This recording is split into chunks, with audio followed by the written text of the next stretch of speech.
Gonna do a video on how I make my beaver slide, and that'd be a beaver, otter, whatever kind of slide kill pole you want to use. And I started making a video late, but right now I'm finishing up the angle on my pole so that I can poke it down into the ground under the water, whatever's on the bottom. 10-foot piece of conduit, cut it in half. Just use a pipe cutter right there, number 10 rigid pipe cutter. Cut it in half, 5 feet. That's 1/2 inch conduit. And then 1/2 inch rebar. This is about a 12-inch section or so. It's more like 16 inches. 12 inches is all you need. 6 inches in each inside the conduit. Weld it, right? And that way you can put them together like that. Okay? 10 foot. This does not work if you're on a high riverbank and you need to be able to bend it. You need to use rebar for that, and you got to use one piece. This is good if you're like me, where you need something that's going to fit in the tonneau cover in the back of your pickup truck, and you need it to be less than 6 feet, or something that you can put in there in an angle or whatever. I can take 3 of these poles, I can throw them in my little rocket sled and pull it across the ice, no big deal. Install them where I want them. So on the ends I've got them bent over so that you can jam them down into the mud, dirt, whatever under the water easily, no issue. And then I've drilled a hole here and a hole here, and I don't know what size hole they are. They're small. Just something for some wire, no big deal. So let me show you basically how it works, gets put together. I'm also looking at possibly using I don't want to do that right now. Also got a 10-foot piece of 1/2 inch rebar, and I made some T-stakes, some T-bar stakes. Let's see, these guys right here, and they help hold it in place. I use a lot of these. I just make a lot of cables to hold my foothold traps, because up here, man, everything's frozen. Everything up here in Alaska is frozen right now. So, and these gloves right here, these polar penguins, rubber coated, man, they're the best gloves I have found to do anything. They're awesome. They can get soaking wet and still keep your hands warm, and then you can stick them on a boot warmer and dry them out overnight. They dry quick. These right here, I made up a bunch of 6-foot, they're just cables. I can loop it around a tree and then run it back to my trap whenever I bed it. And I use the mess. I'll show you these 3/8 inch D-rings at Cabela's in their trapping section. You can get, I think it's 10 for $7.99 or 12 for $7.99. Cheapest place you'll find them, bar none. Cheapest place. You can't order them on eBay cheaper than that. So I just keep these.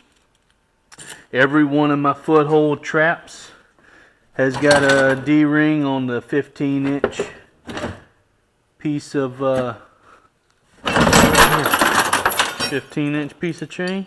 There it is, D-ring. I got a swivel there, so that's 2 swivel points with 4 swivels. And my D-ring, I can just hook it onto that 3/16 inch cable.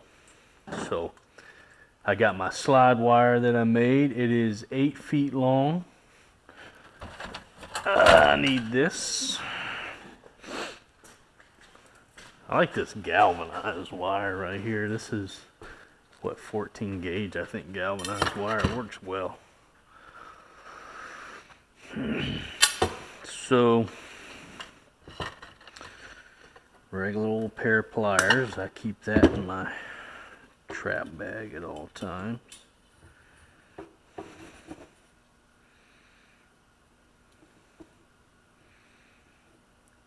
Make this loop on the very end.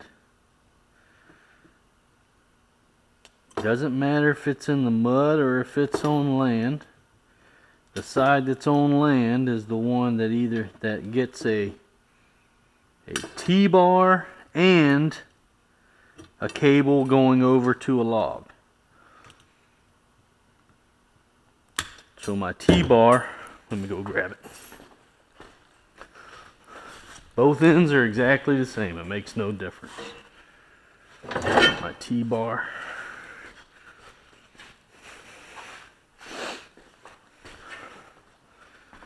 We'll go in here, just like that, right?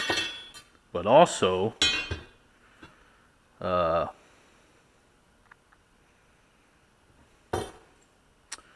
whatever cable I have, I'll also run a cable.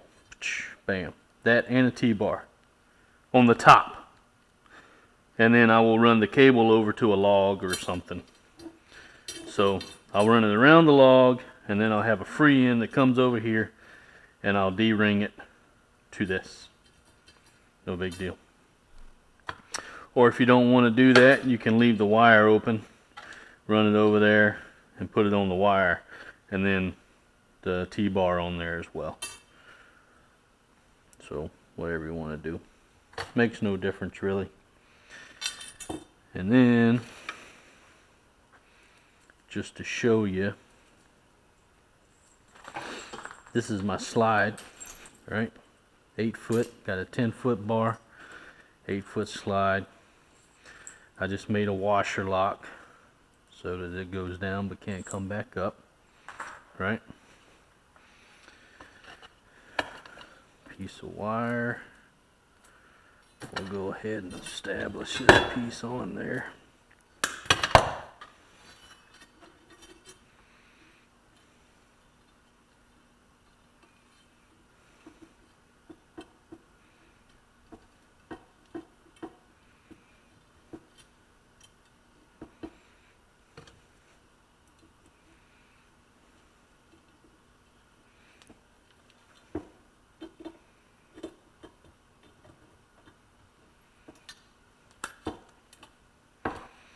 And this is not difficult right here.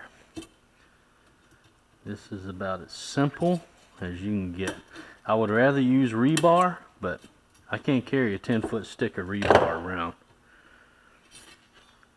So, bam. You